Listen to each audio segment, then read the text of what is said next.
నమస్తే and welcome to hit TV. IPL వేలంలో అత్యధిక ధర పలికిన ఆటగాళ్లు ఆశించిన స్థాయిలో ఆడకపోవడం ఆనవాయితీగా వస్తుంది.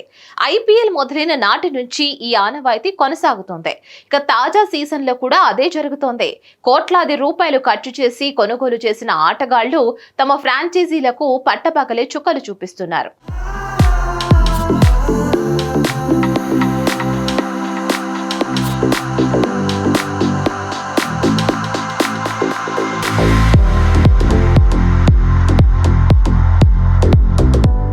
ఐపీఎల్లో రేటు ఎక్కువ పలికిన ఆటగాడి మీద అందరి దృష్టి ఉంటుంది. ఆ జట్టు అభిమానులు కూడా ఆ ఆటగాడి నుంచి ఎంతో ఆశిస్తారు. కానీ అంచనాలు తలకిందులు అవుతున్నాయి. ఐపీఎల్ ప్రారంభమైన నాటి నుంచి ఇప్పటి వరకు ఖరీదైన ఆటగాళ్లు ఆశించిన స్థాయిలో ప్రదర్శన చేయలేకపోతున్నారు. అటు ఫ్రాంచైజీ ఓనర్లను, ఇటు అభిమానులను తీవ్రంగా నిరాశకు గురి చేస్తున్నారు. మరి ఈ సీజన్ లో ఏకంగా 24.75 కోట్లతో రికార్డు రేటు పలికాడు మిచెల్ స్టార్క్. అతన్ని కోల్కతా నైట్ రైడర్స్ ఫ్రాంచైజీ దక్కించుకుంది.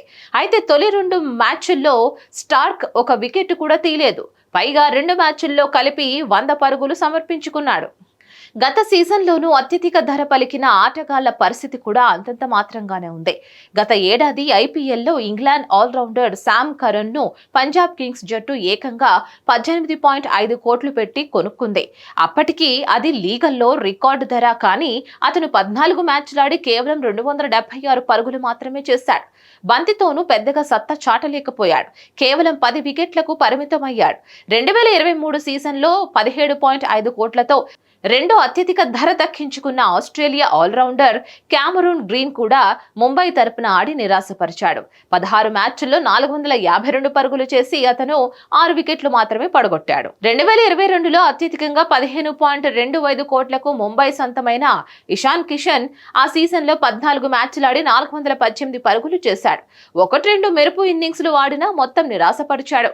ఐపీఎల్ కెరియర్లో 135 స్ట్రైక్ రేటుతో పరుగులు చేసిన కిషన్ ఆ సీజన్లో 120 స్ట్రైక్ రేటు నమోదు చేశాడు. 2021లో అత్యధిక ధర దక్కించుకున్న ఆటగాడు దక్షిణాఫ్రికా ఆల్రౌండర్ క్రిస్ మోరిస్. ఇక అతడి కోసం రాజస్థాన్ రాయల్స్ ఏకంగా 16.25 కోట్లు పెట్టింది.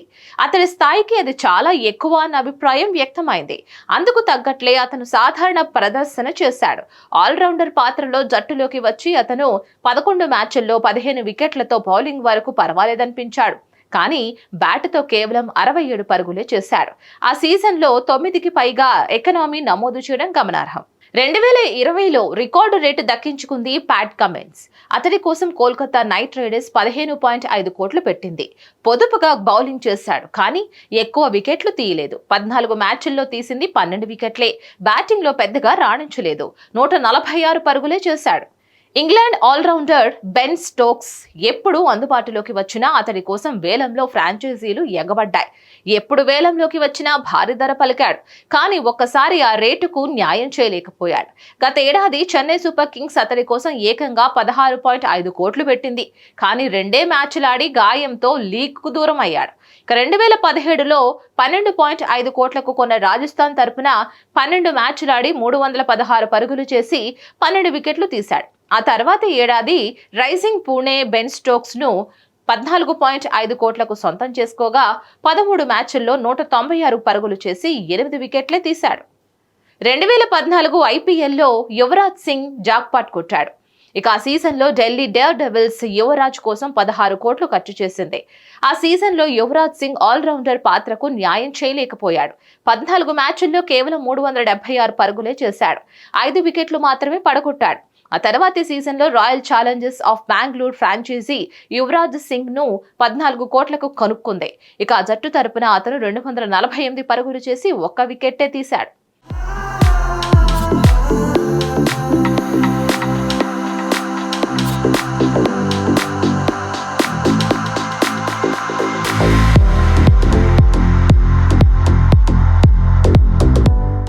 దీనిపై మరిన్ని అప్డేట్స్ కోసం stay tune to hit TV. Hit TV presents like, share, comment. TV వాళ్ళకు కూడా నేను ఒక సర్ప్రైజ్ ఇద్దాం అనుకుంటున్నాను. మీరు మాత్రమే జెస్సీ ఎందుకు అయ్యారు? ఇలాంటి అమ్మాయిలకి పిలవడానికి బాగుంటుంది. చందు సాయికి like you and have a జనాలకి ఒక పేరు నచ్చిందంటే దీని దీనికి ఒక ప్రాసెస్ ఉంటుంది. ఎందుకు ప్రాసెస్ డైరెక్ట్కి వెళ్ళిపోదాం. ఏదైనా ఒకటి మర్చిపోయినావా నువ్వు? ఏం మర్చిపోయావు? ఏదో ఆ టైంకి మన సుడి బాగుంటే ఎవరన్నా చూపిస్తే రాయగలం కానీ డోర్ టు డోర్ సేల్స్ చేసేవాళ్ళు. శారీ వస్తుంది కదా, శారీలో వెనకాల కట్టుకుని అమ్మా నీ వెన్న